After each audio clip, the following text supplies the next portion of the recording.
The Mississippi Delta of 1836 looked peaceful from a distance, flat horizons washed in river fog, tall cypress trees rising like dark guardians, and cotton fields stretching endlessly under a sky that almost seemed wide for the world beneath it. But beneath that stillness lived currents of fear and defiance, whispered prayers and hidden rebellions, the quiet breath of people surviving under a system built on their suffering. Plantation life, especially on the mid-sized holdings scattered around Warren County, depended on routines so rigid they felt ritualistic.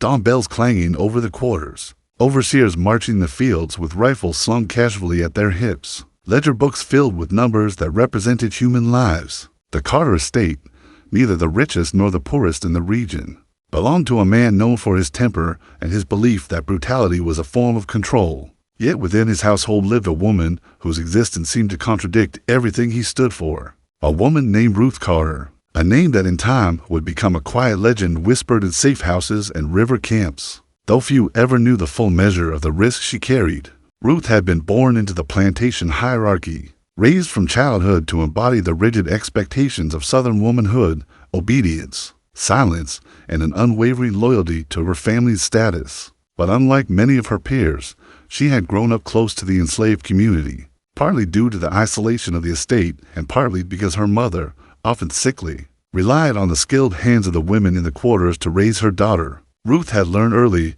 what most white Southern girls would never see so clearly: the contradiction between the gentility preached inside parlors and the violence pressed onto the backs of human beings outside them. She learned their names, their songs, the way their grief sounded on nights when someone was sold away, the way their joy sparkled in stolen moments. It shaped her silently, carving channels in her conscience that would deepen with every year until the day they overflowed. By 1836, tension in Mississippi was palpable. The memory of Nat Turner's rebellion in 1830 once still struck terror into slaveholding families, and across the South, laws had tightened like a noose around enslaved communities. The Carter estate was no exception. Patrols around the property were doubled.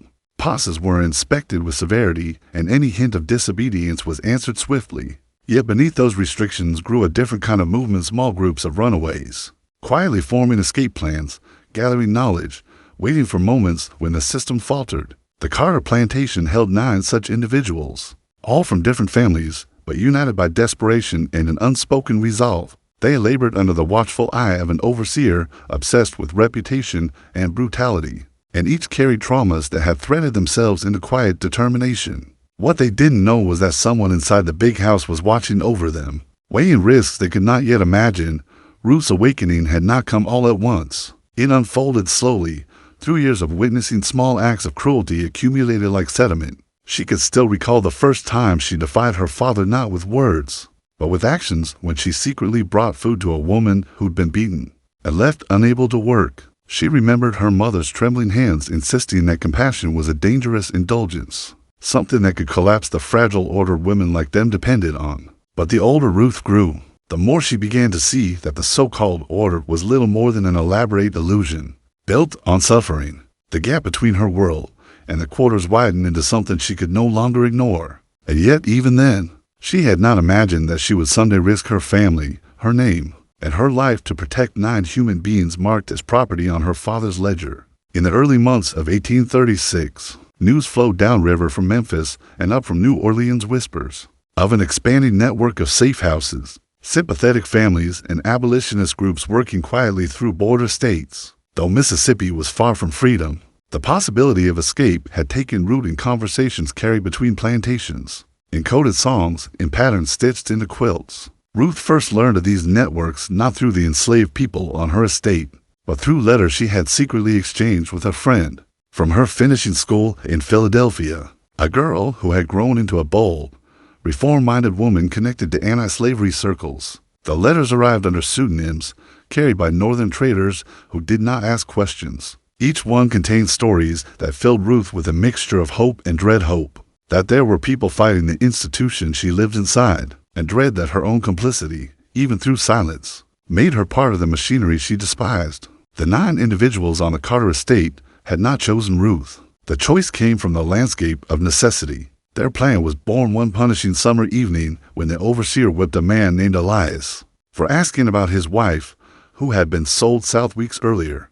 The violence shook everyone who witnessed it, but for the 9 who would later flee, it became the spark that crystallized years of unspoken resolve. They began meeting in the woods late at night, careful to scatter their gatherings so no patrol would notice a pattern. They shared knowledge who had heard rumors of river routes, who had contacts among field hands on neighboring plantations, who had once been to Natchez and seen the way the Mississippi might carry someone farther than any road. But no matter how much they planned, one obstacle remained insurmountable.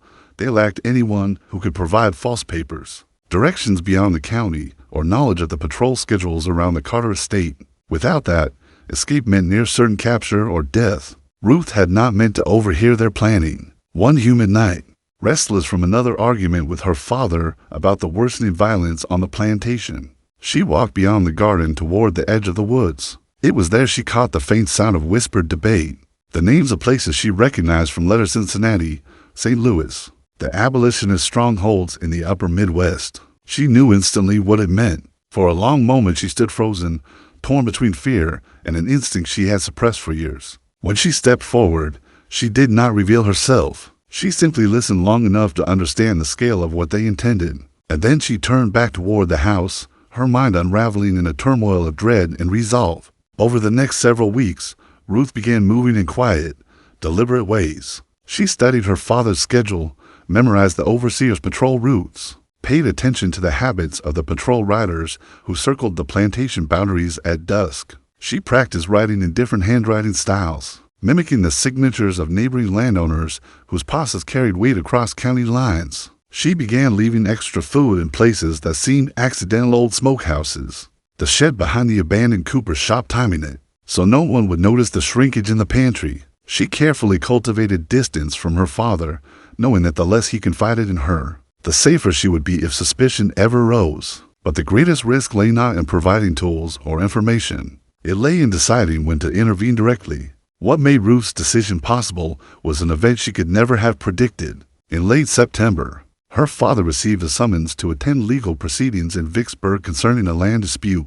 It would take him away for several days, a rare opportunity. The plantation would remain under the oversight of the hired foreman, a man competent but far less observant than her father. If there was ever a moment when 9 people could disappear before anyone noticed, this was it. Ruth knew it instantly, the way someone knows the precise moment a storm will break. But knowing was not enough. Action required a kind of courage she had only imagined in others. In the days before her father's departure, she suffered through long nights of fear of failure, fear of capture, fear of what her own family might do to her if she were discovered. The stories she'd heard of white Southerners who aided escapes were terrifying. Some had been imprisoned, some beaten, some murdered. Women, especially, faced social annihilation and physical danger. Yet every time she considered letting the chance pass, her mind returned to the faces she had watched year after year, faces worn by labor, marked by grief, hardened by endurance, yet still fiercely human. She could not look at them and pretend she didn't see. On the eve of her father's departure, Ruth walked the property under the guise of inspecting the late-season crops. In reality, she was verifying every detail of the plan she had designed in her mind, where the 9 would meet, how they would move through the cypress thickets unseen, which direction they would take toward the river road, and how far they would need to travel before they reached the friendly ridge, where a sympathetic preacher, known in whispers as a conductor, would shelter them. She had prepared forged passes for each of them, written in the clipped, authoritative script she had practiced for weeks. She wrapped them in oilcloth to keep them dry. She hid a bundle of supplies in the hollow of a fallen oak, just beyond the reach of the overseer's nightly path. What she did not anticipate was the guilt that accompanied these preparations. As she walked past the quarters that evening, she felt the weight of generations pressing down on her white women, whose lives had been built on the suffering of others, women who claimed fragility but upheld a system more violent than any battlefield. She felt ashamed of her own privilege, of her delay in acting, of the comfort she had lived within while the people around her carried burdens she could barely imagine. But beneath that guilt grew something stronger, a determination that whatever came next, she would not turn back. The morning her father left, the air hung heavy with humidity and unspoken tension. Ruth kept her face carefully composed as she watched his buggy disappear down the road. But inside her chest, her heartbeat thundered. She spent the day in the house pretending to sew, her fingers trembling so badly she could barely thread a needle. Every hour felt like an eternity. The 9 would not move until darkness fell. Until then, all she could do was wait. When the sun finally dipped behind the tree line, Ruth felt the moment settle over her like a shroud. She walked silently to the pantry, gathered the last of the provisions she had prepared, and slipped out through the back door. The sky was cloud-covered, offering a perfect darkness. She moved through the garden and across the yard with a steadiness she did not feel, every sound amplified in her ears. By the time she reached the edge of the woods, she could see faint shapes moving among the trees, the 9 individuals stepping into their final chance at freedom. Ruth did not speak to them. She simply placed the bundles where she knew they would find them, turned her face briefly toward the group she had silently pledged everything to, and disappeared back toward the house before anyone else could notice she was gone. She would never know the precise moment they found the pauses or the exact breath they shared before committing themselves to the dangerous road ahead, but she knew the escape had begun, and with it, her own life had crossed an irreversible threshold. The night swallowed the 9 runaways as they slipped deeper into the trees, carrying with them the fragile hope she had helped ignite. Ruth lay awake in her bed, listening to the distant calls of night birds, praying each sound was not the bark of patrol dogs or the thunder of hooves. She knew dawn would bring the first test. She knew the real danger for all of them was only beginning. The dawn after the 9 slipped into the woods arrived with an unnatural stillness, as if the land itself was holding its breath. A thin layer of fog clung to the river banks, drifting across the fields in pale currents that made every shape seem unfamiliar. The plantation began its day unaware of the absence that would soon fracture its fragile routines. In the quarters, the first hint of alarm stirred when the women noticed that the bedding in several cabins had not been disturbed, the pallets cold as stone. They said nothing at first, each silently weighing the danger of drawing attention to what they had seen. In a world ruled by punishment, silence often became its own form of protection. But silence could not contain the truth for long. Within an hour, whispers traveled through the roads like wind through dry grass. 9 people were missing, and no one knew how long it would take for the overseer to notice. Ruth felt the tension well before the overseer arrived at the quarters. She had not slept. She had lain rigid through the night, listening to the ticking of her mother's old clock in the hallway, and waiting for the sounds of outrage that would inevitably follow. When she heard the first shouts, her stomach clenched. The overseer, a man accustomed to asserting his authority through volume, stormed across the yard demanding to know where the missing workers had gone. People lowered their eyes, their silence both an act of resistance and a shield. The overseer interpreted it as defiance, which only inflamed his anger. He ordered searches of the fields, the river path, the tree line bordering the southern edge of the property. Ruth watched from the veranda, her hands gripping the railing so tightly her knuckles turned white.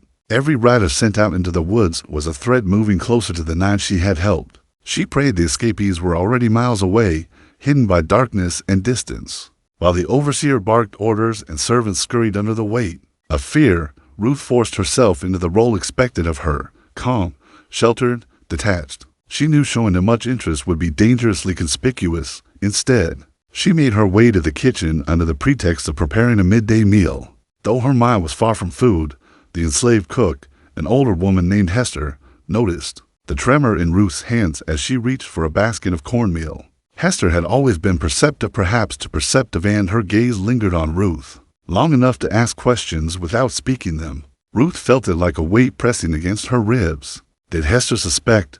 Did she know something? Or was she simply reading fear in a woman unaccustomed to seeing violence unfold so close? Ruth could not tell, and the uncertainty tied a knot in her chest. By late morning, the overseer's desperation grew. He returned with his patrol riders, their horses lathered and restless, their expressions grim. They had found no traces, no footprints, no broken branches, no discarded tools. This worried him more than anything. Runaways often left small signs unless guided by someone who understood the land or had planned with meticulous care. The lack of evidence implied deliberate preparation. It implied help, and on a plantation where the enslaved people lived under constant surveillance, the possibility of assistance from within the Carter household itself was an unspoken but dangerous suspicion. Ruth kept her breathing steady as she overheard the overseer speaking with one of the riders near the barn. They speculated about neighboring plantations, about itinerant preachers, and free black men in the county, about supposed abolitionist agitators rumored to be operating. Through river towns, she listened to each suggestion, relieved that none pointed toward the big house. But she also understood that suspicion rarely needed proof to become deadly. If the overseer grew frustrated enough, he might turn his anger toward anyone within reach. Ruth felt the weight of responsibility sharpen into something like pain. The 9 had taken their risk. Now she had to navigate the consequences without drawing a single eye toward her dot around noon. The overseer demanded access to her father's study, insisting that plantation records might reveal clues, names of relatives, purchases, disciplinary reports. Ruth agreed with a show of reluctant courtesy, though dread prickled at her skin. Her forged passes, safely hidden away days earlier, were not in the study, but any disruption brought danger. The overseer sifted through letters, notes, and travel logs with clumsy hands, muttering under his breath about northern troublemakers and insubordinate slaves. Ruth stood nearby under the guise of supervision, her face neutral, though her pulse thudded against her throat. When he slammed a ledger shut in frustration, she almost flinched. He found nothing, but the search itself meant he was expanding his efforts beyond the fields. The window of safety was shrinking. Meanwhile, deep within the cypress forest to miles from the plantation, the 9 traveled in near silence. They moved in single file, stepping carefully over roots and marshy ground, guided by the faint glow of the waning moon and the memories of paths they had walked for years as laborers gathering timber. They did not dare speak louder than a whisper. Every snap twig felt like a threat. Every bird call made their hearts leap. One of them, a young woman named Temperance, carried a small pouch of river clay for her feet, a trick passed down by elders to masks sent from hounds. Another, an older man named Moses, kept track of the stars when clouds parted, ensuring they remained oriented northward. They had the passes Ruth had written, tucked safely inside inner pockets and cloth wrappings. They understood the weight of what those papers represented, a fragile shield slim enough to tear, but strong enough to buy precious minutes if confronted by riders. As hours passed and daylight filtered through the leaves, the group took shelter in a dense thicket where deer often bedded down. They remained hidden, conserving energy, knowing they could only travel freely once night returned. All the while, they worried about how quickly the search would spread. They had seen escapes attempted before. Most ended within 48 hours. This time, though, they had help unknown to patrols, a fact that filled them with a mixture of hope and disbelief. None spoke Ruth's name aloud, but each carried the memory of her quiet gestures, her searching eyes, her presence that had never aligned with the cruelty of the plantation around her. They did not know the extent of her involvement, but they sensed a shift in the air that had made their escape possible.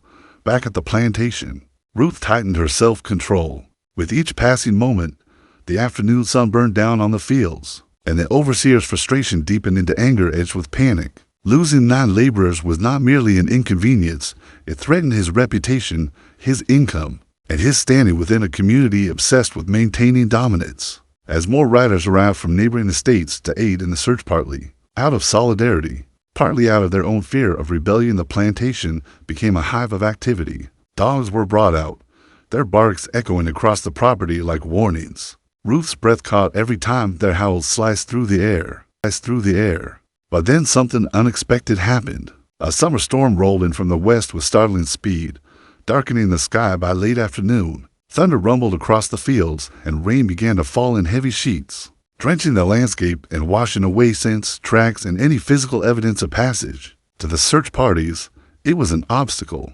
To the 9 runaways, it was a blessing. The rain muted their movement, cooled their bodies, and obscured the trail behind them. Ruth stood on the veranda as the storm intensified, her hair plastered to her forehead, her heart swelling with relief she dared not express. Nature itself had intervened, offering the fugitives precious cover. Yet the storm also deepened suspicion within the plantation household. When natural conditions thwarted searches, overseers and slaveholders often blamed human interference. That evening, as the rain slowed, the overseer marched toward the big house with a new set of questions. Ruth met him at the door, steadying her voice as he demanded to know whether she had noticed unusual behavior among the enslaved workers recently. She answered carefully, choosing words that neither lied outright nor opened pathways to further inquiry. She mentioned routine activities, her distant observations of field work, the typical exhaustion of late-season labor. She spoke calmly, as a plantation daughter would,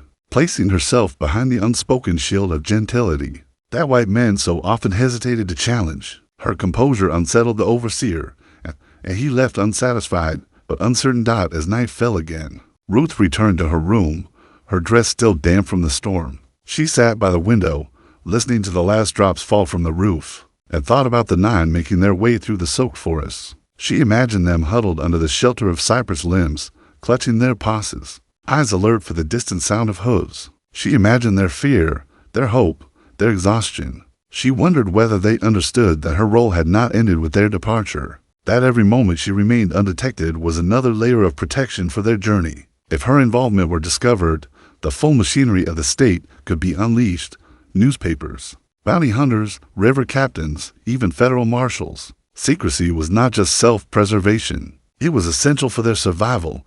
The second night was always the most dangerous for fugitives. By then, search parties were fully mobilized, riders knew what signs to look for, and patrols extended far beyond plantation boundaries. But the 9 had something rare in such escapes, knowledge of the land Ruth had shared. Through the placement of supplies and subtle hints left over months, they used side paths instead of main trails, followed animal tracks where possible, and stayed clear of cane breaks where patrol dogs might corner them. They made slow progress yet kept moving north, toward the faint promise of sympathetic farms and discreet allies.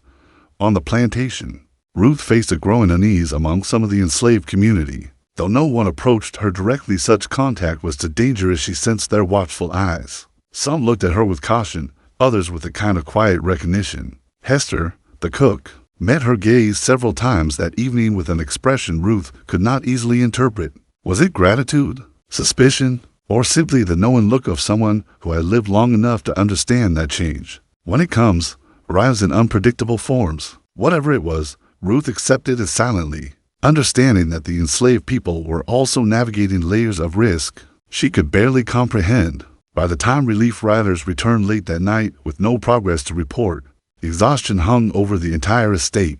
Lanterns burned dim, dogs whined restlessly in their kennels, and the overseer paced like a man haunted by invisible shadows. The absence of any trace only deepened the fear that the runaways had managed something extraordinary, something that could inspire others. For those who upheld the system, inspiration was the most dangerous contagion. Ruth remained awake long after the household lights went out, sitting in her darkened room as the last echoes of thunder faded into silence. She felt the strain of the day settle into her bones, but she also sensed a shift inside herself, a movement from fear toward a quiet, resolute strength. What she had done could not be undone. What she had started was now beyond her control. But for the first time in her life, she felt aligned with something larger than the expectations she had inherited. She had stepped out of the world built for her and into one built on conscience, risk, and sacrifice. Somewhere in the darkness to the north, 9 people were walking toward a future none of them could yet imagine. And Ruth, alone in her room, knew that her part in their story was far from over. Night folded over the landscape like a heavy quilt, muffling sound and blurring the line between forest and sky as the 9 continued their slow, careful push northward. The storm had passed, but the soaked earth posed new challenges. Every step left deep impressions in the mud,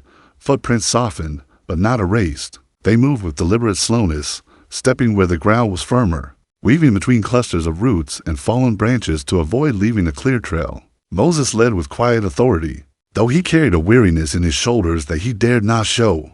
The younger members watched him closely, drawing strength from his steady presence. Temperance whispered brief instructions to the others low, rhythmic guidance shaped by years of listening to elders who had survived earlier escapes, and hidden knowledge and stories told by firelight. Their movement had become a ritual of silent cooperation, one person listening, another scouting a few yards ahead, someone checking the sky for breaks in the clouds. In their shared effort, fear became something they bore collectively rather than alone. The forest around them changed subtly as they moved northward, the dense cypress groves giving way to pine woods and drier soil. These shifts were small but significant. Each change in vegetation told them how far they had traveled and how much farther remained. They were still deep in Mississippi country, where patrols could appear without warning. They knew to avoid open spaces, to stay far from roads even if it meant longer hours of walking, and never to approach a homestead unless they saw unmistakable signs of safety. Ruth had tried to mark sympathetic households in her research of church records and travel routes,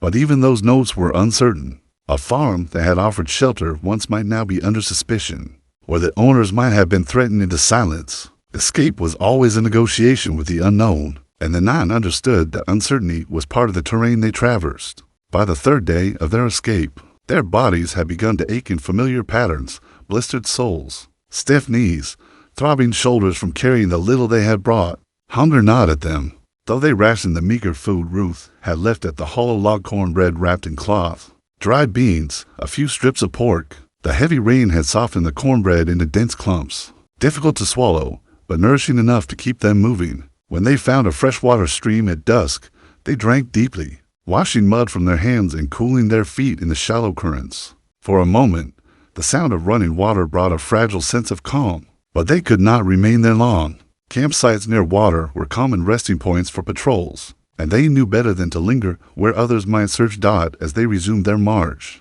The forest thinned further, and distant sounds carried more clearly frogs, owls, the occasional crack of a branch beneath the weight of an unseen animal. Every rustle forced them to pause, scan their surroundings, then continue.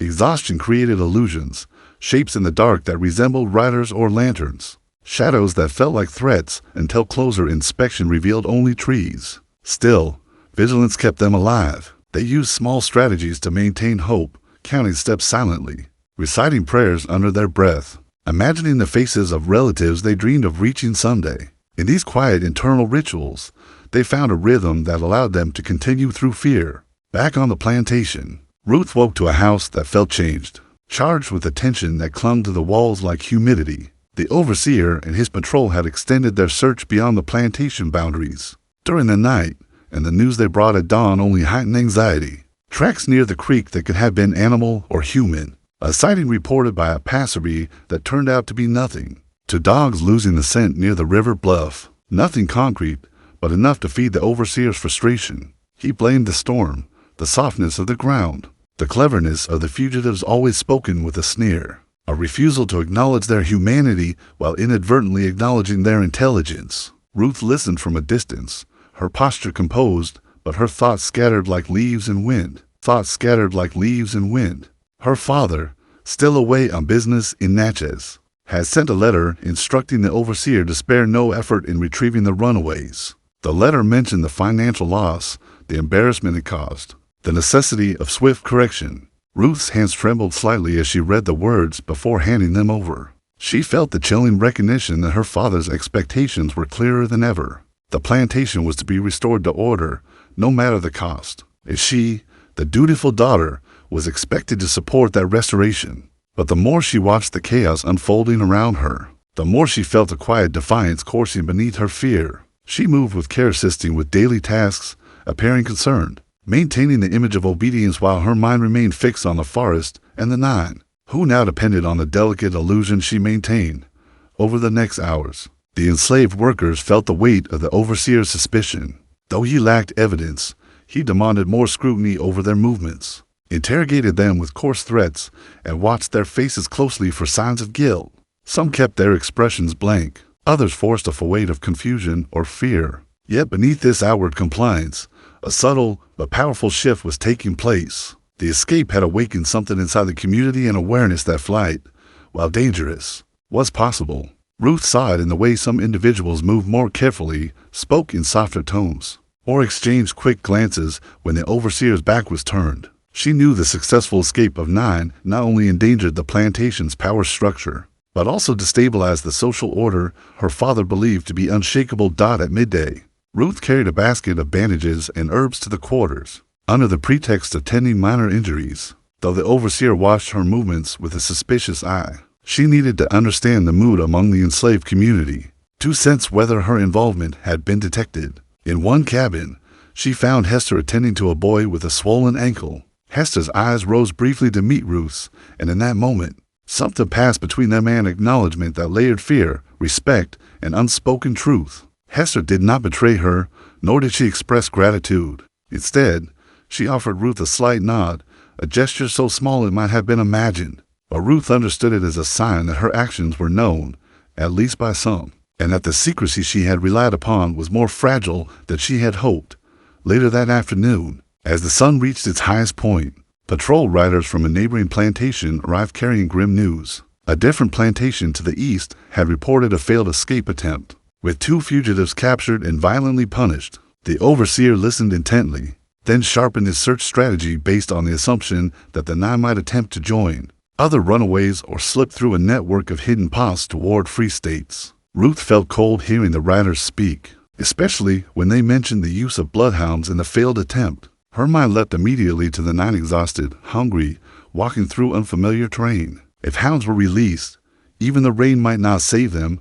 That night, while the house slept, Ruth crept downstairs and retrieved a folded map she had hidden weeks earlier. She spread it across her desk, tracing the faint lines that indicated backwoods trails, river routes, and unofficial crossings. She whispered the names of towns the 9 might pass through if they continued north: Walnut Hill, Carrollton, Possum Ridge.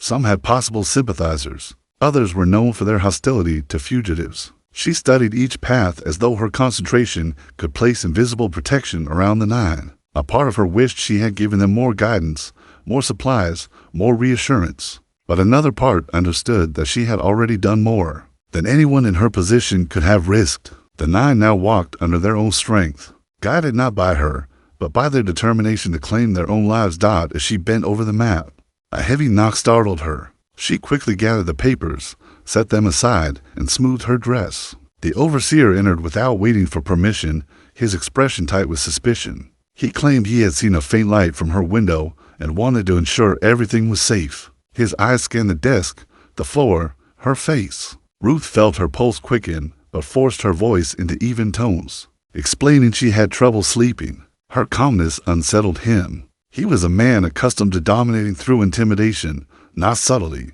After a long moment, he left with a warning to keep her door locked. When he was gone, Ruth remained standing, hands braced on the desk, her breath trembling. She understood now that not only the 9, but she herself was running out of time. While Ruth navigated suspicions, the 9 reached a point of the forest where the trees parted, revealing a broad stretch of terrain leading toward the outskirts of a small settlement. Lantern lights glimmered faintly in the distance, and the smell of smoke drifted on the wind. They crouched behind a fallen log, weighing their options. Approaching the settlement was perilous. Any stranger could alert patrols, but skirting it meant traveling longer without food. Moses signaled for them to wait while he crawled to a vantage point to observe. After several minutes, he returned with the faintest hint of relief. A small cabin on the settlement's edge bore a discreet sign carved into the wood, an old symbol used among certain free black families and quiet sympathizers. It was no guarantee, but it was the closest thing to hope they had encountered since leaving the plantation.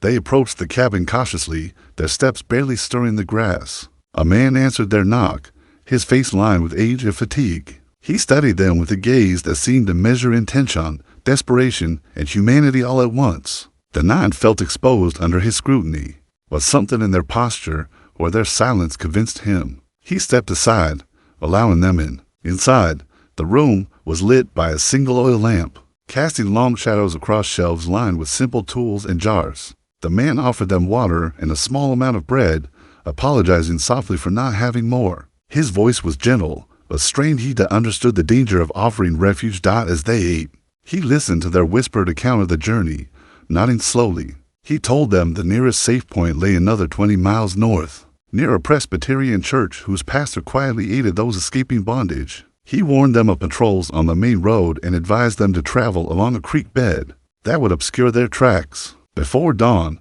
he gave them an old compass, worn but reliable, and pressed their hands with a solemnity that made Temperance's eyes fill with tears. When they slipped into the pre-dawn darkness once more, the cabin's light faded behind them, but the warmth of that brief shelter remained like an ember in their chests. Back on the plantation, the third night brought a new level of unrest. The enslaved community gathered in hushed groups, speaking in half-phrases, exchanging information in coded language rooted in generations of resistance. They observed the overseer's growing frustration with something like cautious satisfaction. Ruth sensed the tension, but also the hope. She felt, for the first time, the faint outlines of what she had set in motion to change not only for the 9, but for all who had watched them go.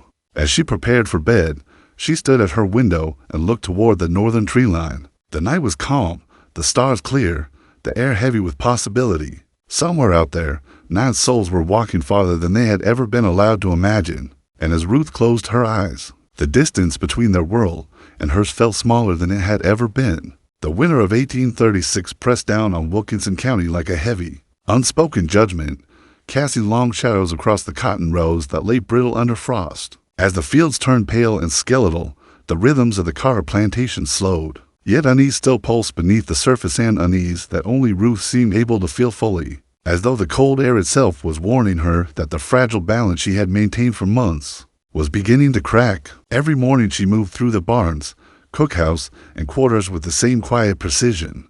But now each footstep carried an echo of urgency. The 9 runaways, still hidden deep in the pine thickets miles west of the plantation, depended on her for survival, and the wilderness that once sheltered them was now becoming a threat of its own. Frost coated their lintos. Streams froze shallow at the edges. Game grew scarce. Tracks left in the hardening ground held shape longer than before. Even the leaves stopped masking sound. The woods that had once been their haven were turning into sharpened blades, each capable of revealing their presence to any determined hunter. And hunters, Ruth feared, were finally gathering. Rumors of runaways rose and fell often in Mississippi, but this winter the whispers grew sharper, colder, edged by desperation. The price of cotton had been unstable for several years, and the pressure placed on plantation owners had made them possessive, volatile, and eager to demonstrate control. Slave patrols, which were already notorious for their night rides, increased their rounds. New riders, young, bored, eager for violence, were added to their ranks. Notices of disappearances were posted in Port Gibson and Natchez, sometimes with ink so hurried the letters ran unevenly down the page. The Carter plantation had not yet drawn suspicion, mainly because Thomas Carter still believed he had near absolute command over his property, including Ruth, whom he continued to see as reliable, obedient, and incapable of subterfuge. But the neighboring estates were less fortunate. A group of patrolmen discovered the runaways near the East Fork of the Ami River, and their brutal public punishment sent shockwaves through enslaved communities. Ruth did not witness it, but she heard the description from a field worker who returned trembling, unable to finish sentences. It was enough to make her understand that the window of protection she had carved for the 9 hidden souls was closing faster than she had anticipated.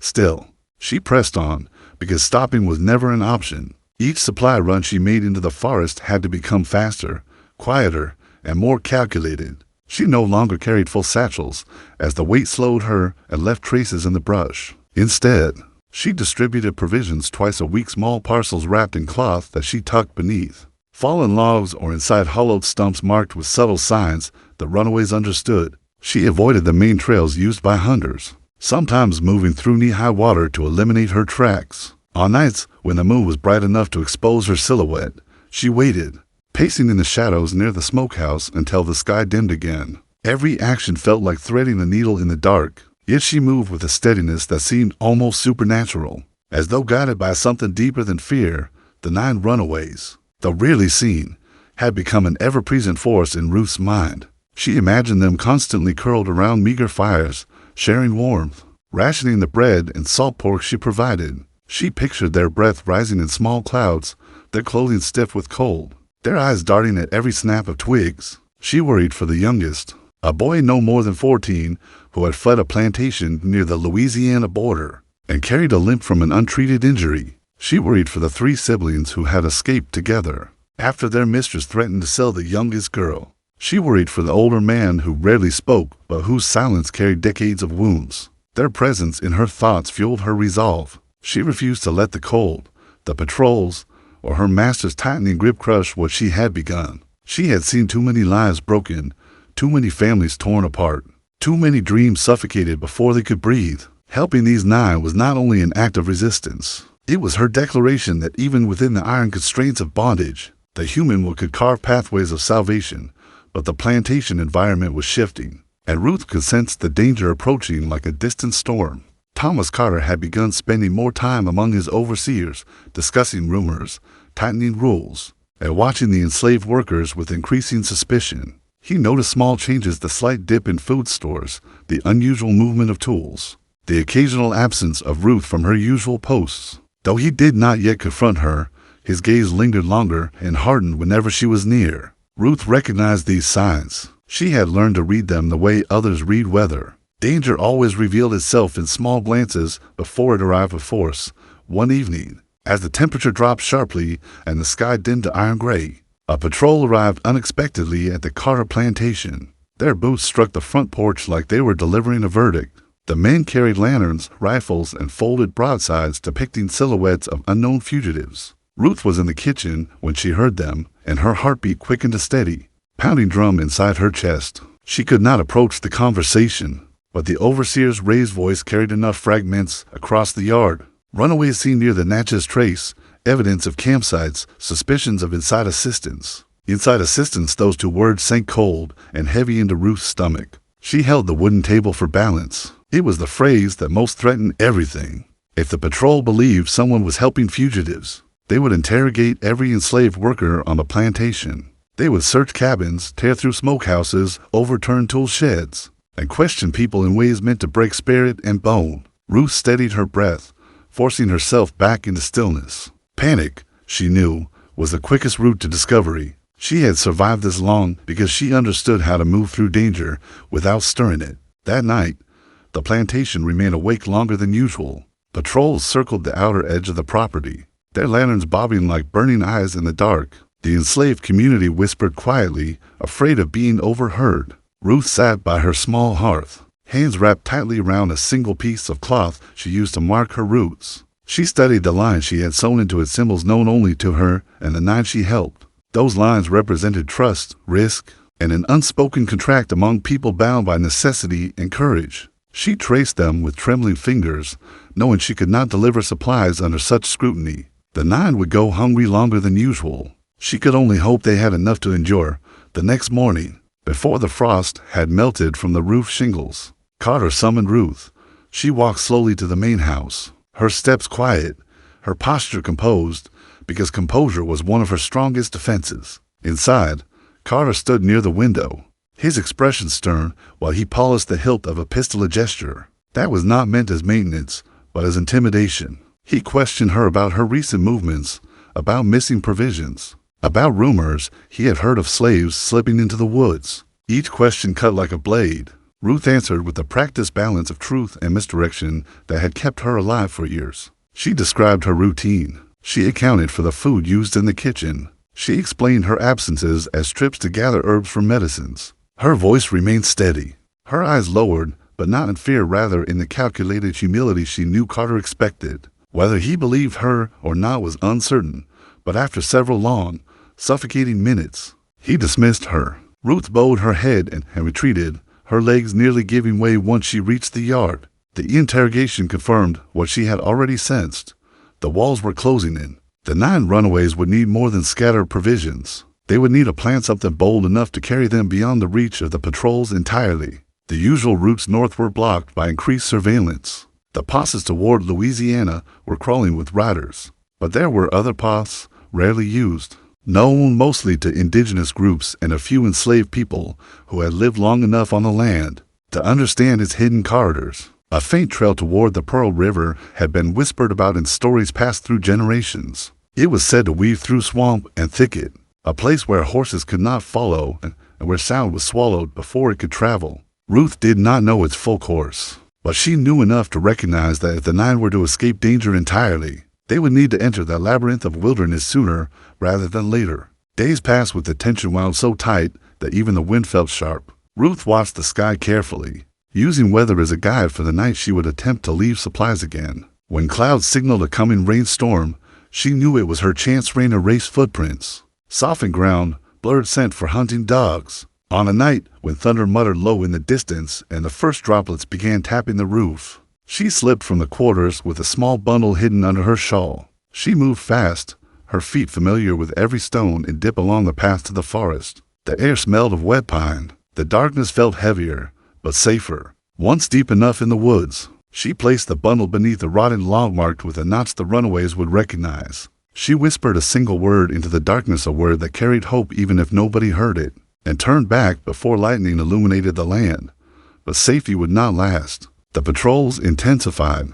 Carter's suspicions sharpened. The enslaved community sensed the growing pressure and watched Ruth with a mixture of fear and reverence. Some knew she was helping others. Some did not want to know, because knowledge was a dangerous burden. Yet even in silence, They offered small gestures, leaving scraps of cloth that could be used for signals, dropping hints about patrol movements, passing along overheard conversations from the overseer's house. Ruth became the quiet center of a fragile, invisible network of resistance. Nobody spoke openly, but everyone felt the stakes rising.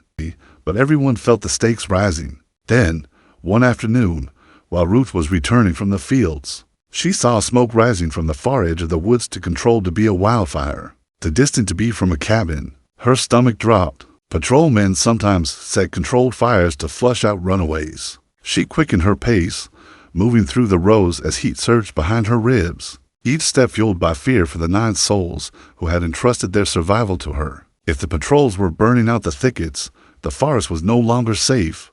That evening, she confirmed her fear. Workers returning from distant fields reported seeing riders near the western ridge, stopping at the very gap Ruth used to reach the runaways' camp. The men carried dogs. They carried torches. They carried purpose. The storm she had sensed for weeks had finally arrived. Ruth sat alone in her cabin long after midnight, staring at the small fire that cast trembling shadows across the walls. She understood that the 9 could no longer remain hidden where they were. They had to move. They had to begin the long, dangerous journey toward the Pearl River Trail, the only sanctuary left, as she would have to guide them part of the way, even if it meant slipping directly into the territory of patrol riders, even if it risked everything she had built and everything she hoped to protect. Her breathing slowed. Her resolve hardened. The path ahead was terrifying but clear. Survival now depended not on secrecy alone, but on movement, strategy, and the courage to outrun the tightening noose of 1836 Mississippi.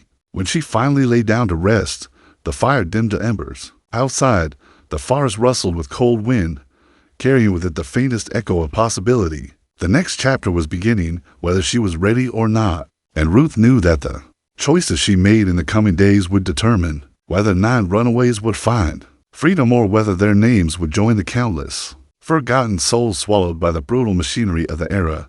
The land west of the Carter Plantation grew wilder as winter deepened, as though nature itself had decided to raise its own defenses against the encroaching violence of men. The forest thickened with underbrush, the soil softened into mud that swallowed footprints, and the river swelled with cold, fast-moving water that erased all trace of passage. Ruth had always known the land intimately, every ridge, every sycamore bend, every hollow where wind moved differently, but now she studied it with the focus of a general, preparing for a campaign. She spent her rare free moments mapping out routes in her mind, tracing invisible corridors carved by generations of animals, hunters, and fleeing souls who had passed quietly through the Mississippi wilderness long before she was born. She examined the habits of the patrols as though they were storms, learning to predict their rhythms, their hours, and their blind spots. If 9 lives were going to move through that land without being seen, she would need to think in ways the patrols could not, slipping into the natural patterns of the forest itself. Every detail mattered now: the direction of the wind, the softness of the ground, the cries of distant birds that changed when armed riders approached. The world had become a living map, and she was reading it with an urgency sharpened by fear and determination. The runaways, although hidden deep within the woods, were living on a razor's edge as resources grew scarce. The cold had hardened the earth, slowing their movements. Sickness crept among them, especially in the man who carried old wounds in his back and chest that flared each time the temperature dropped. The boy with the injured leg had grown feverish after cold rain, and Ruth worried constantly about infection, one of the quiet killers of the era. She couldn't treat him directly. Doing so would reveal her involvement too clearly, but she left small bundles of crushed herbs and bark, the same remedies elders had taught her when she was young, hidden beneath the usual stumps. Each time she passed through the forest, she listened for distant signals rustling that broke natural rhythm. Faint bird calls meant to alert her that the 9 were still alive. Those sounds became a lifeline. They reminded her that hope was not abstract. It was breathing, suffering, fighting to survive just beyond the reach of the white men who hunted them. The plantation itself grew darker with suspicion. Carter's temper worsened as patrol riders brought stories of vanished fugitives and elusive campsites. The overseer's face hardened into a permanent scowl, and he found excuses to punish the workers more frequently, not because of infractions, but because of his own growing frustration. Workdays stretched longer even as sunlight shortened, and nights became a chorus of weary bodies collapsing into sleep only to be jolted awake by distant shouts or barking dogs. Enslaved families held each other tighter, fearing that any moment could bring a torchlight knock on the door. Ruth felt those fears pressing around her, but she carried hers deeper. Hidden beneath layers of composure she had perfected over the years, she had become a woman of masks, her surface always calm, her interior hammered by anxiety that never fully eased. Yet it was in that pressure that her resolve crystallized. Fear, she realized, was not an enemy now. It was fuel. 2 weeks into the rising tension, an incident shook the plantation and confirmed that time was running short. A patrol captured 3 runaways from a plantation south of Woodville and dragged them through Wilkinson County as a warning. The brutality inflicted on them was not simply punishment, it was performance, designed to terrorize both enslaved people and anyone suspected of helping them. The older enslaved workers on the Carter property urged the younger ones to stay silent, avoid confrontation, keep their eyes low. But it was Ruth the community watched most closely. Some of them, especially the women with keen intuition and years of watching each other under impossible conditions, sensed her involvement even if they didn't know the specifics. They treated her with a quiet reverence, offering small gestures, extra scraps of cloth, whispered warnings about where the overseer had been seen, subtle signs of solidarity. They knew better than to ask questions. Questions could endanger lives, but support did not need words.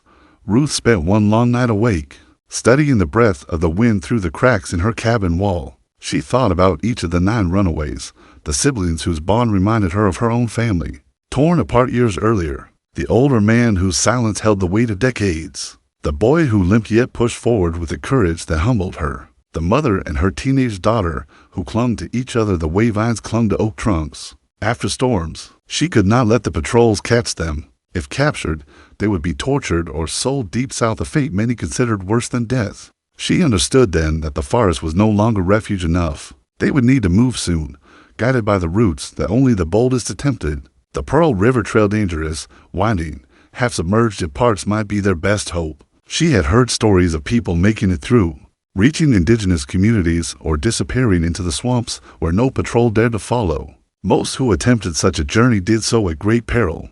But they had something the 9 desperately needed: distance.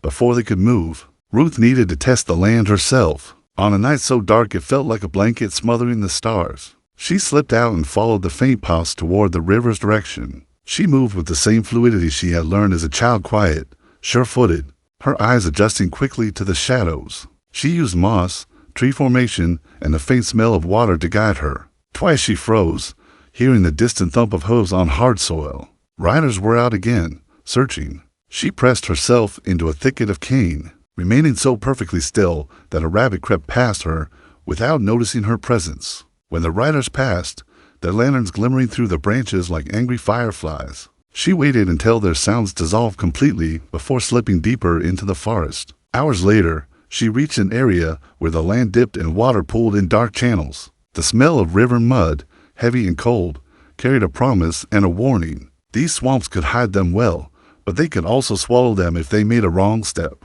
She examined the terrain carefully, memorizing the safer sections, testing the firmness of the ground with her foot, studying how the water moved. If the 9 traveled together, they would need to move in a line, stepping exactly where she instructed, trusting her judgment completely. She could lead them part way, far enough to avoid patrol detection, but not all the way to safety. If she vanished too long, Carter would notice. She would have to rely on signals, landmarks, and the instincts of the runaways themselves for the rest of their journey.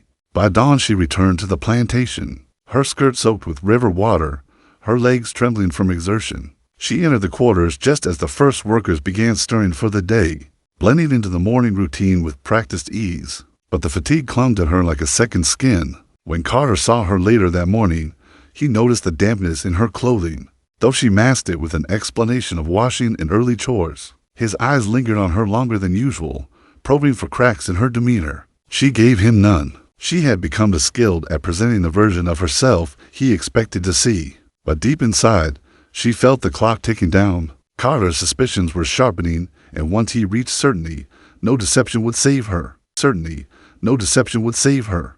The decisive moment arrived unexpectedly. An overseer claimed he had found footprints near the western boundary of the plantation, small prints, barefoot, likely from someone moving quickly. Carter ordered a sweep of the woods. The patrols came the next day with bloodhounds, rifles, and a hunger for victory. Their presence turned the air electric with danger. They scoured the land ruthlessly, overturning logs, probing the thickets, shouting commands into the silence. Ruth heard the dogs barking in the distance and felt her entire body stiffen. The prints they had found did not belong to any of the 9 she could tell by the size and placement, but she knew it didn't matter. The patrols wouldn't stop simply because they encountered a false lead. Their search would expand, reaching deeper and deeper into the forest, eventually into the very area where the runaways hid. The 9 had to move now. Not tomorrow, not next week, not when the weather warmed. Now, that night, under a moon veiled by clouds, she slipped to their hidden clearing one final time. She did not speak, but the runaways understood the gravity of her arrival. Her presence had become the measure of danger. She distributed what little she had brought and pointed toward the direction of the Pearl River Trail, her gestures deliberate, urgent, etched with unspoken meaning. Their faces reflected exhaustion, fear, and unwavering determination. Even the young boy with the injured leg tried to stand taller, as if willing his body to defy its limitations. Ruth pressed objects into their hands, knotted cloth strips dyed with ash. That would serve as markers along the route. A small piece of flint wrapped carefully for fire starting, and scraps of dried root that could ease pain during the long trek. She touched each shoulder once, a silent benediction, something almost spiritual. Then she stepped back, knowing that lingering even a moment to long risk detection. They faded into the trees like shadows peeling away from darkness, their forms swallowed by night.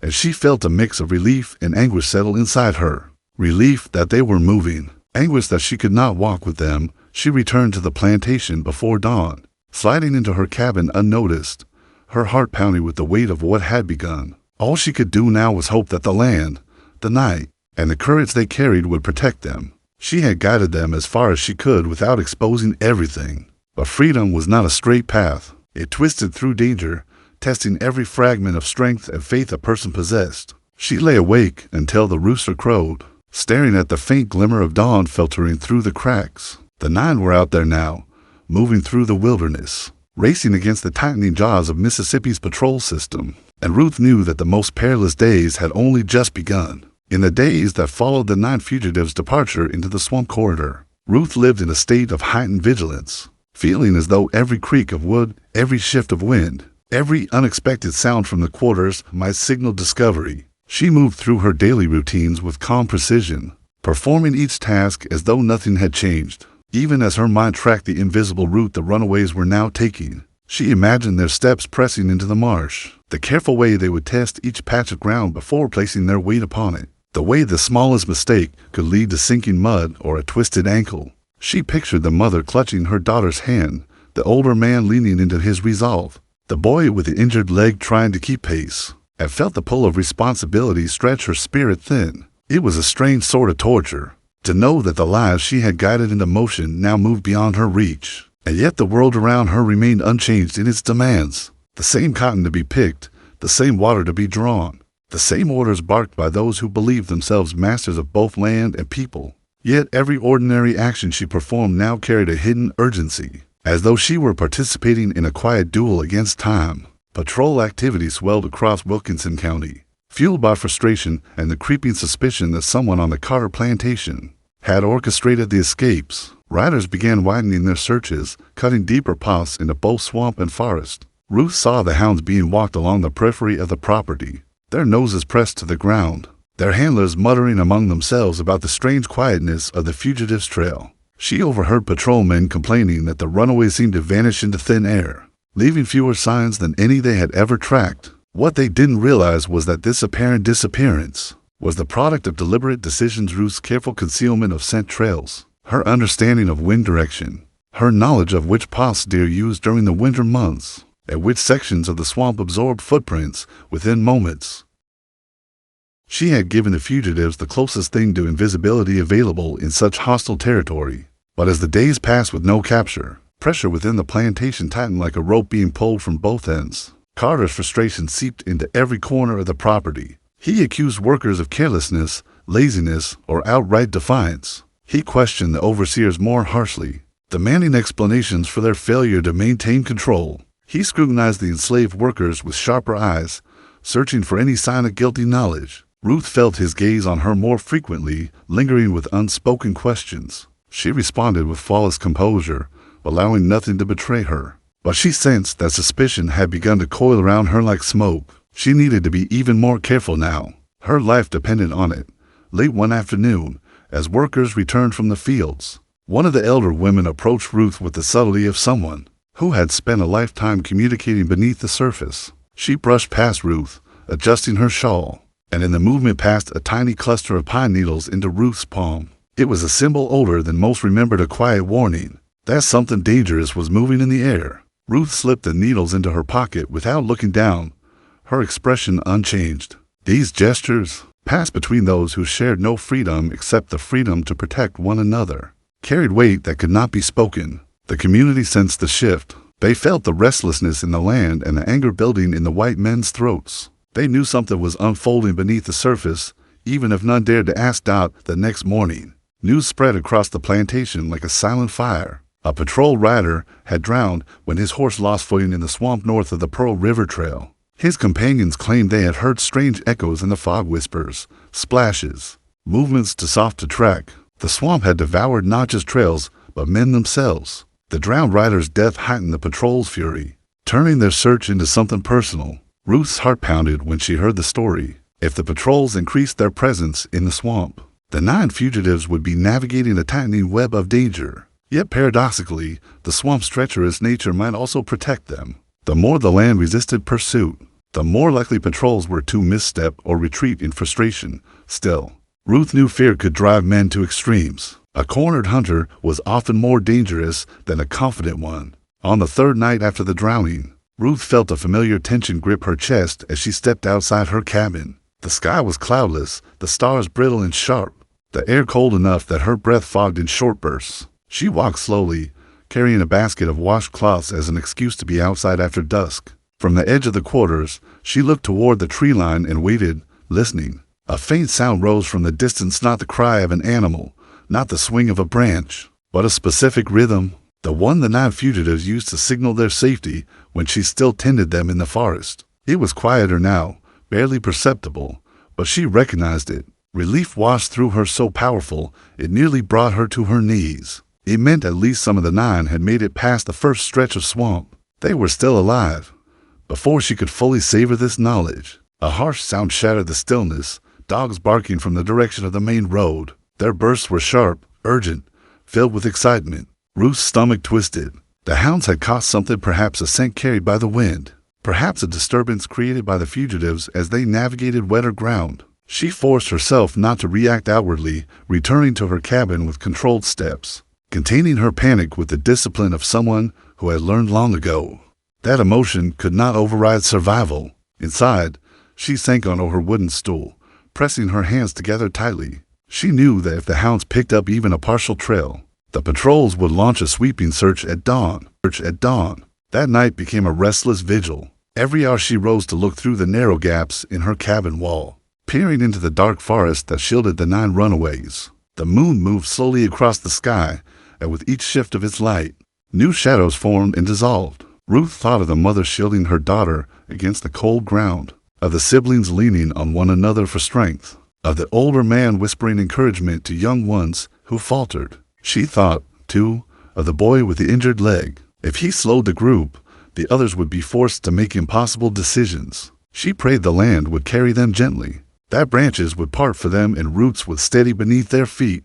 Her life, too, hung from the threads of their survival. If they were caught, they would name the path that had led them to freedom, and she would be dragged into the center of the storm dot when dawn arrived. Its pale light revealed a fresh frenzy of movement. Carter had summoned additional patrol groups, claiming that the fugitives must still be in the region. He insisted that someone on the plantation had aided them, and he intended to uncover who.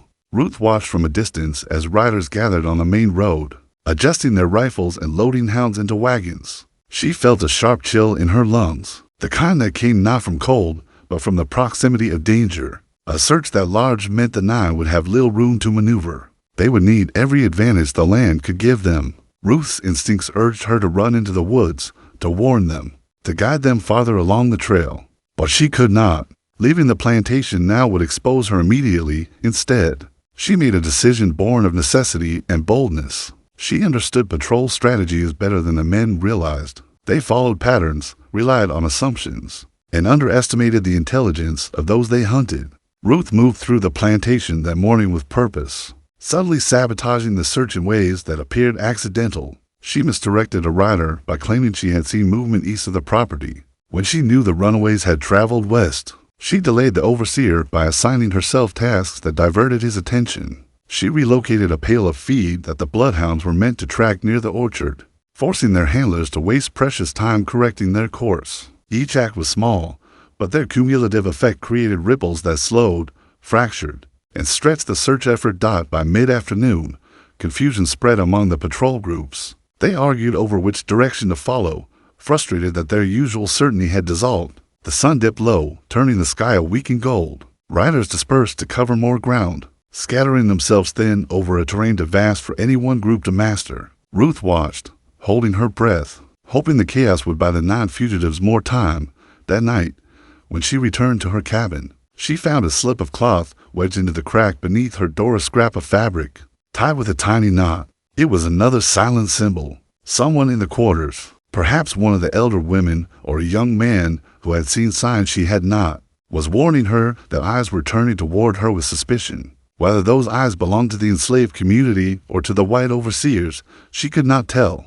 The knot could mean danger from above or danger from within. She closed her fingers around it, feeling its texture, its weight. She knew she had to move even more carefully now. Every gesture, every breath could be misinterpreted. As the moon lifted that night, casting pale silver across the plantation, Ruth sat awake again, alone, alert, waiting for some sign that the 9 had moved farther from danger. She imagined them nearing the river, hearing its quiet thunder, feeling the sudden shift of air that came when open water drew near. If they reached the indigenous communities rumored to live beyond the Pearl, they might find shelter. If they continued northward, they might disappear into territories where patrols rarely ventured. She clung to those possibilities, letting them steady her. Yet she felt a deeper truth pressing at her chest. Once she had avoided confronting fully, her involvement was no longer invisible. The 9 were gone, but the storm was coming for her now, and in the unfolding quiet of the night, she sensed that the next chapter of danger would strike not in the wilderness, but at the very heart of the Carter plantation, where she still stood alone, surrounded by the tightening world she had dared to defy. The years that followed left no trace of Ruth Carter in the official records of Mississippi, but the silence she left behind was not the silence of erasure, it was the silence of protection, of names tucked away like seeds waiting for soil. The 9 she helped free scattered into new counties, new territories, and new lives under new names, and the story of their crossing became something that could only be told in whispers for decades. The Fugitive Slave Act of 1850 made the telling even more dangerous. So many of them chose to bury their origins completely, folding their old selves into carefully tended anonymity. But in the quiet corners of black communities across Tennessee, Kentucky, and Ohio, older folks would speak of a woman in Mississippi who had moved like a shadow across the land to deliver 9 souls to safety, a woman who bent the boundaries of race, class, and obedience without ever asking the world to see her. The 9 knew that survival depended on secrecy, but they also understood that survival alone was never the end of the story. It was the beginning of a different kind of obligation, one rooted in memory, gratitude, and the fragile strands of connection they had carried out of bondage. One by one, they built lives that were small by the world's standards, but immense by the standards of the world. They had escaped. Some found work as carpenters and bricklayers in towns where no one asked too many questions. Others learned to read in night schools established by free black teachers, who had themselves once fled the South, to eventually become farmers in the rolling hills of southern Ohio, raising children who would never know the crack of a whip or the chill of a slave auction block. They taught their children to build barns, to till soil, to respect the land not as a field of forced labor, but as a world where their sweat was their own, their harvest the fruit of choice rather than compulsion. In quiet moments around their firesides, they sometimes wondered if Ruth ever knew what had become of them, if she had lived long enough to imagine them as free men and women, walking openly on northern roads where no overseers. Eyes followed their steps. Ruth herself moved through the 1830s and 1840s, like a figure glimpsed only at the edge of the historical lens. Some accounts suggested she lived several more years on the Carter plantation, bound by the economics of marriage and property and by the unspoken threats that hovered over white women who defied the clear racial hierarchies of the slaveholding South. The law offered her no path to independence, no legal mechanism to protect the decision she had made, and no shield against the wrath of a husband who had more rights over the crops, the land, and even the bodies of the enslaved than she did over her own conscience. Yet something shifted inside her after the nine disappeared into the early morning mist. She moved differently, spoke less, drifted through the plantation house like a ghost studying the world she once believed immutable. She spent more time away from gatherings of planter wives, preferring the solitude of fields she had once seen only as extensions of her husband's wealth. When the enslaved women hung laundry near the back of the property, they would sometimes glimpse her watching them not with the cold detachment of ownership, but with the distant, haunted recognition of a woman who had touched freedom in secret but could never fully claim it. The boundaries she had crossed for a few nights in 1836 sealed her into a strange half-life, trapped between complicity and resistance, confined to a world that treated her as ornament rather than actor. Yet even within those walls, she carried an ember that no law or husband could extinguish. The community of enslaved people who remained on the plantation sensed the shift. Even if they never spoke of it aloud, they watched her more careful at first with suspicion, then with a quiet, searching curiosity. Some of them had known parts of what she had done, though none knew the entire plan. The nine who escaped had shielded the secret tightly, unwilling to risk the lives of those still trapped. But rumors take root easily in the soil of suffering, and the pattern of Ruth's movements, her sudden stillness, the unexplained disappearance of 9 people, these were seeds that sprouted slowly in the minds of those left behind. No one asked her outright. She was their master's wife, and danger wrapped itself around any assumption of trust. But on certain evenings, when the air was heavy and the fields lay quiet,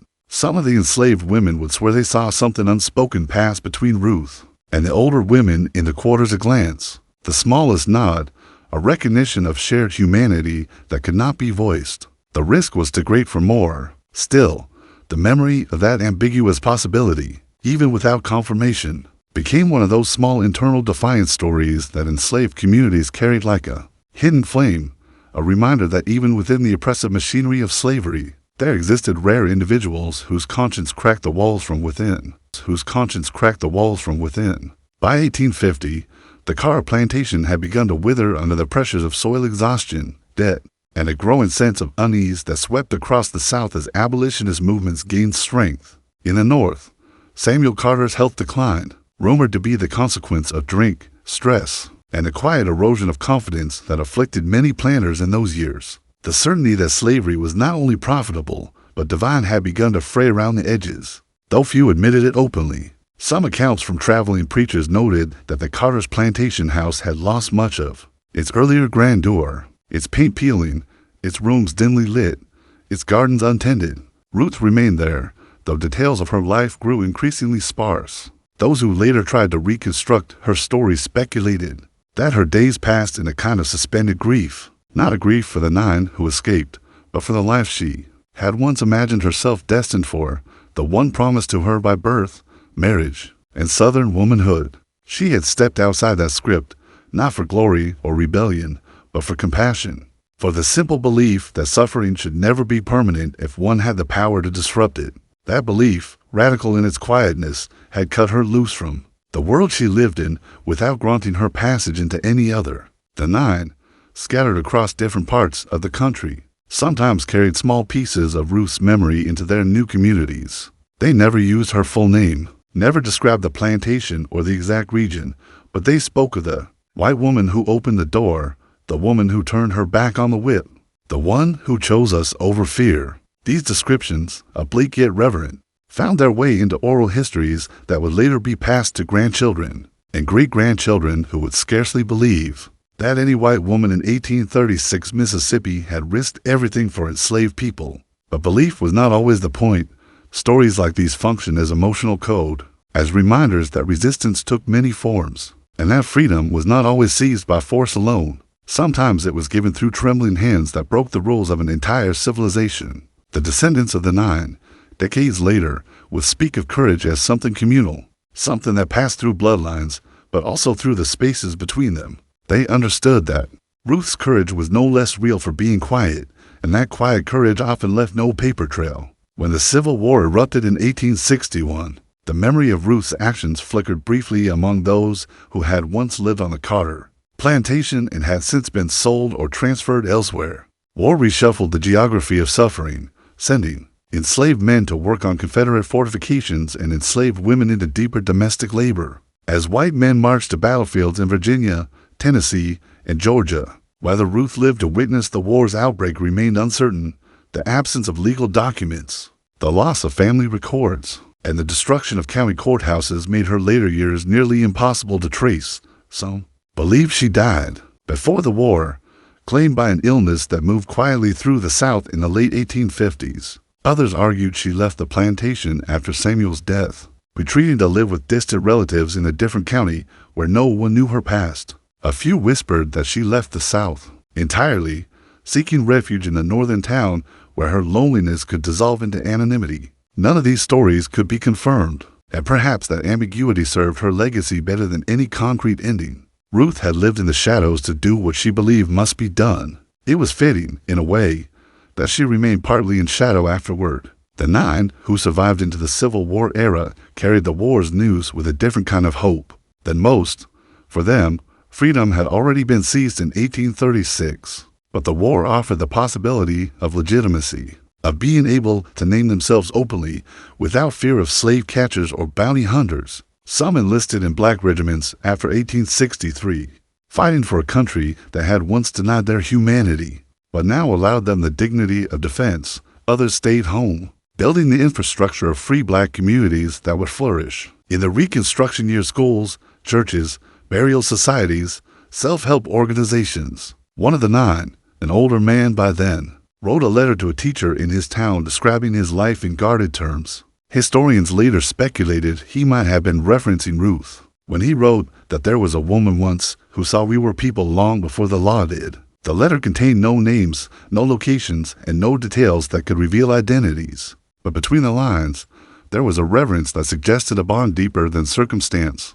By the late 1800s, the story of Ruth Carter existed only in fragments, oral accounts, half-remembered details, and a few scattered references in abolitionist correspondences that hinted at a runaway group, aided by an unnamed white woman in Mississippi. These fragments would eventually inspire historians to dig, though the trail was too faint for definitive conclusions. Still, the persistence of the story itself mattered. It endured because it embodied a rare truth of the era, that even within the brutal machinery of American slavery, there were moments when the system's constraints cracked open, enough to allow a small act of humanity to reshape multiple lives. Ruth did not dismantle slavery. She did not lead revolts or pen radical treatises or stand at podiums demanding abolition. But she made a decision that rippled across generations, not because it was grand, but because it was personal, intimate, and undeniably courageous. In the present day, descendants of the 9 tell the story differently depending on who is listening. Some frame it as a testament to resilience, emphasizing the strength of their ancestors who survived the unimaginable and built futures from nothing. Others highlight Ruth's role, seeing in her actions a reminder that history is not divided neatly between saviors and victims, oppressors and heroes, but filled with individuals whose choices defy categorization. They speak of her with a mixture of gratitude and melancholy, aware that her life was shaped by the same oppressive system she chose to resist in her own limited way. They understand that she was neither liberator nor martyr, but something far more complicated, a human being who refused to let obedience outweigh conscience. The story of Ruth Carter and the 9 is not enshrined in textbooks or commemorated in monuments. It lives instead in the quieter spaces family stories shared at reunions, church gatherings where elders remind the young of the sacrifices that carried them forward, local historians who sift through faded records hoping to catch even a glimpse of her in census, lines or property lists. The story persists because it offers a different kind of hope, the kind that emerges not from triumph, but from the fragile, stubborn insistence that goodness can survive even in the darkest eras. It reminds us that history is shaped not only by the powerful, but by those who acted in secret, without recognition, guided by nothing more than conviction and a willingness to risk everything for others. And so Ruth's legacy stretches across decades, carried in the lives of the 9 she saved, in the children they raised, in the communities they built, and in the stories whispered across generations. She did not ask to be remembered, but she is quietly, reverently, and with the understanding that her act of defiance, humble though it was, stands as one of countless unrecorded moments when ordinary people did extraordinary things. Her story continues because it belongs to all who believe that, even in systems designed to crush compassion, there will always be individuals who choose otherwise. Her courage, invisible on paper, remains luminous in memory, a reminder that the smallest acts of humanity can echo far beyond the moment they occur, shaping lives and histories in ways no ledger or document could ever capture.